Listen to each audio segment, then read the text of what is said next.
बिस्मिल्लाहिर्रहमानिर्रहीम। अस्सलाम वालेकुम नाज़रीन, मैं हूं मुनीर अहमद मलिक। नाज़रीन, जैसा कि आप जानते हैं कि जलसा ख़त्म हो गया, कामयाब जलसा था, उसकी मुख्तलिफ वीडियोज़ भी आ रही हैं, लेकिन लोगों की तरफ से ये कहा जा रहा है, जो इमरान खान मुखालिफ हल्के हैं उनकी जानब से ये कहा जा रहा है कि ये वीडियोज़ पुरानी हैं, फ़ेक हैं। चलें वो फेक होंगी, कुछ जो रियल वीडियोज़ हैं वो आप देख चुके होंगे, या मैं आपको दिखा देता हूँ कि जो इमरान खान के बुलेट प्रूफ कंटेनर के अंदर से खड़े होकर बनाई गई हैं, क्योंकि कबल अज़ीं तो उन्होंने कभी बुलेट प्रूफ कंटेनर इस्तेमाल नहीं किया, तो फर्स्ट टाइम किया है, तो वो तो रियल वीडियोज़ हैं, वो ये नहीं कह सकते कि ये भी पुरानी हैं। तो इसके अलावा जलसा ख़त्म हुए तकरीबन 30 घंटे हो गए हैं, और जलसा की कामयाबी से जो बुखलाहट है वो तकरीबन तमाम PDM के जो रहनुमा हैं उनकी जानिब से वाज़ेह हो रही है।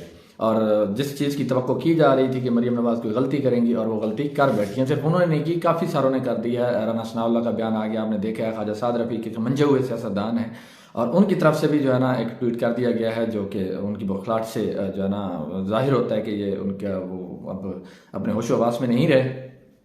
कबल अज़ीं जिस तरह इमरान खान अक्सर कहते थे, बल्कि PTI के हल्कों में अक्सर कहा जाता है कि मरीम नवाज़ हमारी 12वीं खिलाड़ी हैं, PTI की 12वीं खिलाड़ी हैं, कि वो जब भी कोई ऐसी बात करती हैं तो वो PTI को फ़ायदा देती है, नून लीग को उल्टा नुकसान, फ़ायदा देने की बजाय नुकसान देती है। तो इसके अलावा जो है ना राना सनाउल्लाह साहब इस हद तक चले गए हैं कि आपने सुन लिया, उन्होंने कहा कि अब या इमरान खान रहेगा या हम रहेंगे, जबकि इमरान खान ने ऐसा कुछ नहीं कहा अब तक। इसके अलावा मरीम नवाज़ ने कल जो है ना एक प्रेस कॉन्फ्रेंस की, तकरीबन 1 घंटा तक उन्होंने तकरीर की, प्रेस कॉन्फ्रेंस थी, तकरीर थी, एक ही बात है। उन्होंने कहा कि जी इलेक्शन से हम भागे नहीं हैं, आइनी मसले हैं, लेकिन फिर आगे फिर वो ये भी कह रही हैं कि जब इलेक्शन डिले होता है तो इनको आइन याद आ जाता है। ये मरीम नवाज़ के अल्फाज हैं कि एक तरफ वो आइनी मसले भी बता रही हैं, दूसरी तरफ ये कह रही हैं कि जब डिले होता है तो इनको आइन याद आ जाता है। इसके अलावा उन्होंने एक बड़ी जो ख़तरनाक बात की, मेरे ख्याल में तो ख़तरनाक ही है, कि उन्होंने पूरी जुडिशरी को ना हिला के रख दिया है। पूरी जुडिशरी को इस वक्त समझ लें कि उन्होंने अपने मुखालिफ कर लिया है। उन्होंने जजेस की अब फैमिलियों पे बात कर दिया, उन्होंने उनकी बेटियों तक चली गई हैं कि जी उनकी बेटियों के ज़रिए पैगाम आता है, बेटियां तो सबकी साझी होती हैं, तो जो जजेस के फैसले हैं वो उनकी बेगमात करवाती हैं। जैसा कि जनरल बाजवा के इंटरव्यू में जो शायद मितला ने किया है, उसमें जनरल बाजवा ने कहा कि जी जो जजेस की बेगमात हैं वो इमरान खान को पसंद करती हैं, इसलिए वो जजेस से अपने मनपसंद फैसले करवाती हैं। लेकिन जनरल बाजवा इस इंटरव्यू को रिफ्यूट कर चुके हैं कि ये इंटरव्यू मैंने नहीं दिया। जब वो झूठ है तो फिर मरीम नवाज ये क्यों कह रही हैं कि जी जजेस की बेगमात फैसले करवाती हैं? फिर इसका मतलब है जनरल बाजवा ने वो बात की है और इंटरव्यू असल है। तो देखिए कुछ कड़ियाँ मिल रही हैं, तो इस बात पे आप कह सकते हैं कि जनरल बाजवा ने ये बात की है। अगर नहीं की तो फिर मरीम नवाज ये बात क्यों कर रही हैं? उन्होंने दूसरी बात ये भी की कि जो है ना इस वक्त मुल्क में एक और एस्टेब्लिशमेंट है।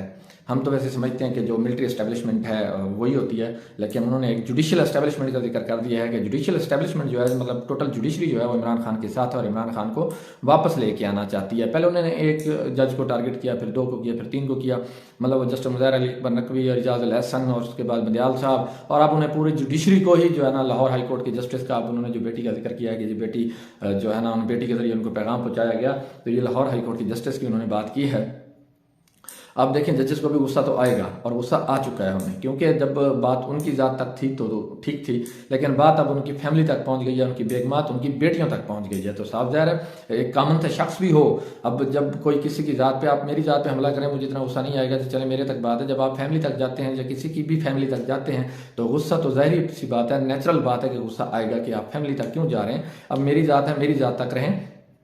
तो अब उनको भी जो है ना गुस्सा आ चुका है। अब जो एस्टेब्लिशमेंट की बात है, ये पूरी दुनिया में होती है एस्टेब्लिशमेंट, ये सिर्फ पाकिस्तान में नहीं है। तो एस्टेब्लिशमेंट में सिर्फ ये नहीं कि मिलिट्री आती है, मिलिट्री एस्टेब्लिशमेंट होती है, जुडिशियल के भी जुडिशरी भी आती है इसमें। इसके अलावा इसमें सहाफ़ी भी आते हैं और बिजनेसमैन भी आते हैं, ये भी एस्टेब्लिशमेंट में आते हैं। जो बड़े बड़े बिजनेसमैन टाइकन होते हैं, ये बड़ा रसूख रखते हैं हुकूमतें बनाने और बिगाड़ने में। इसके अलावा जो है ना आपको एक और बात बताएंगे कि जो जनरल आसिम मुनीर हैं, चीफ ऑफ आर्मी स्टाफ, ये सैयद तलत हुसैन जो साफ़ी हैं उनकी जानिब से उनके बारे में इंकशाफ किया गया है कि जनरल आसिम मुनीर जो हैं वो काफ़ी गुस्से में हैं, लेकिन उस गुस्से की वजह जो है या गुस्सा किस पे है वो इमरान खान नहीं है, वो किस कोई और है, और उनको शटअप कॉल भी दे दी गई है। इसके अलावा जो साबिक चीफ जस्टिस साकिब निसार साहब हैं, उनका भी एक बयान जो है ना साफ़ियों के ज़रिए आया है कि साफ़ी ने सवाल किया उनसे कि अगर सुप्रीम कोर्ट अपने फैसले पे अमल दरामद नहीं करवा सकती तो फिर कौन फैसले पर अमल दरामद करवाएगा, क्योंकि मिलिट्री एस्टेब्लिशमेंट और बाकी जो एस्टेब्लिशमेंट है वो तो पहले ही जो है ना उनके साथ खड़ी है। तो उन्होंने कहा कि जब जजेस या सुप्रीम कोर्ट अपने फैसलों पर अमल दरामद नहीं करवा सकती तो फिर अवाम अमल दरामद करवाती है। और हमेशा से अवाम जो है ये ताकत का मंबा रहा है।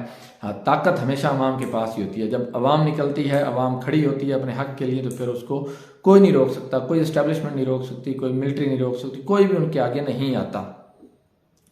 तो अब आप देख लें कि साकिब निसार साहब जो है ना साबिक चीफ जस्टिस रह चुके हैं, उनका काफ़ी एक्सपीरियंस है जुडिशरी का, तो उनकी तरफ से ये बात सामने आई है। अब देखना यह है कि सुप्रीम कोर्ट अपने फैसले पर अमल दरामद करवाती है या फिर अवाम निकलती है अपने इस फैसले पर अमल दरामद करवाने के लिए। ये बात सिर्फ इलेक्शन के हवाले से की गई है कि इलेक्शन का फैसला जो सुप्रीम कोर्ट का है, इस पर अगर अमल दरामद नहीं होता तो फिर क्या होगा। इसके अलावा जो है ना एक आजकल और इशू चल रहा है, गंदी ज़बान जो कि मेरे ख्याल में फवाद चौधरी के बारे में बातें की जा रही हैं, क्योंकि फवाद चौधरी ने मरियम औरंगज़ेब को जवाब दिया है। जो मरियम औरंगज़ेब ने बयान दिया है इमरान खान के ख़िलाफ़ कि जी वो बंदर के हाथ में एक माचिस आ गई है जो कि पूरे जंगल को आग लगाना चाहता है, तो इसके जवाब में जो है ना फवाद चौधरी साहब ने कहा जी कि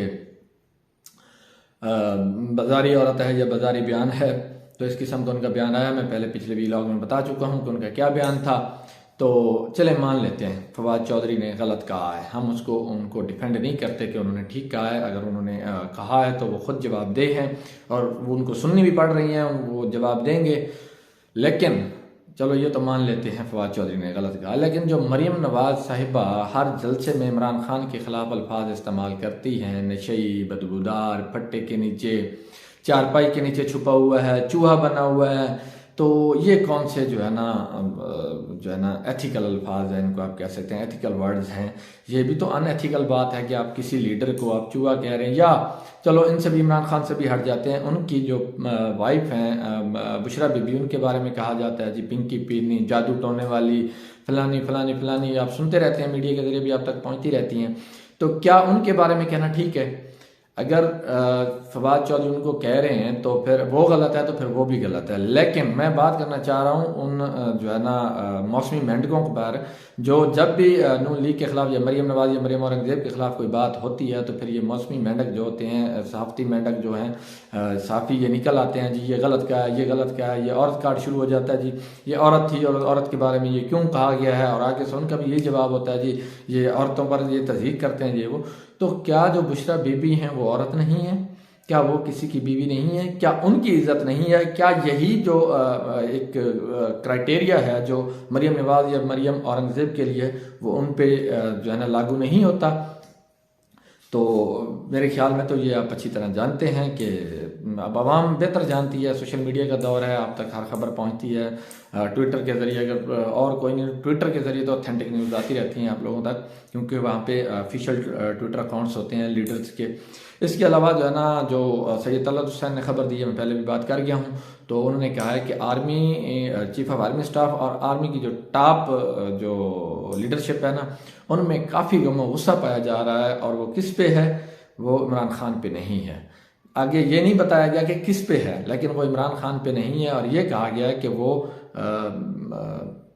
कोई और है, और उसको शट अप कॉल भी दे दी गई है। तो मेरे ख्याल में ये कौन हो सकती हैं आप भी जानते हैं, मैं नाम नहीं लेना चाहता, आपको पता है किसको कॉल दी गई है, क्योंकि आजकल जो बयानात आ रहे हैं, इमरान खान तो है नहीं, ये तो क्लियर हो गया ना। तो इमरान खान के जो बाकी हैं वो तो लीडर्स में आते नहीं हैं। लीडर्स वो होते हैं जो पार्टियों के रहनुमा हैं, मेन टॉप लीडरशिप, जो जिस तरह मरियम नवाज हो गई, शहबाज शरीफ साहब हो गए, उधर उनके नवाज शरीफ साहब हो गए, आसिफ जरदारी साहब, बिलावल भुट्टो, फजल रहमान, ये आते हैं।